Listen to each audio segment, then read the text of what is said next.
Welcome to Here's How We Get There. It's the daily show filled with conversations about business and mental health in a down-to-earth style with real-world language. Now let's dive in with your co-hosts, Kenneth Shark Kinney and Trey Tucker. All right, today's tip is for conversations.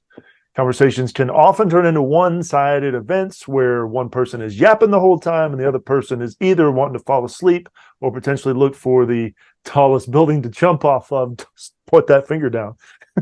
So there's a psychological study that shows the best way to engage in a conversation and make the other person feel engaged is the 43-57 rule.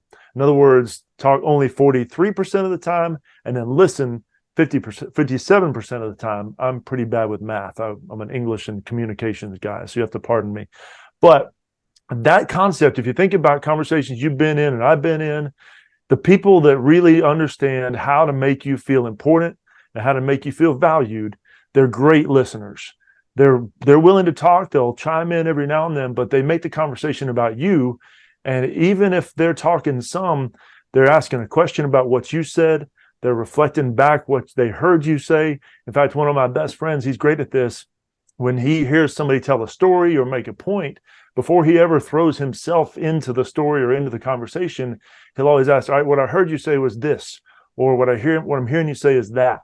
And I'm telling you right now that all the mental health issues could be drastically reduced if people would just start doing this for one another, because what a gift it is to know that, all right, this person's listening to me, this person sees me, this person hears me, because ultimately we may not need a freaking anxiety pill or depression pill. A lot of times what most people need, instead of a good talking to, is a good listening to. So Shark, tell us some amazing conversation stories related to this rule. Well, can you repeat that? Because I stopped listening to most of it. It was going on, with the Babel thing. No, so I couldn't agree more. I mean, it goes back to God gave us two ears and one mouth. The more that I've learned to listen, the better it's been for my career from day one.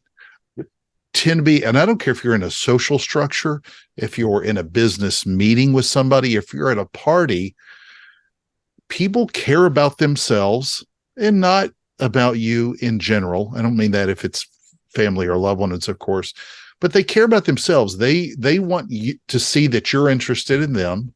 And a great way to do that is to have a conversation with somebody and ask them how they're doing, not tell them for an hour and a half about how you're doing. Ask questions about them. You want to be the cool kid at the party? Be fascinated with the person that sells vacuum cleaners. Shut up and let them tell their career story. That will help you tremendously. One, you might learn something by truly listening. And two, it's not inflating their ego.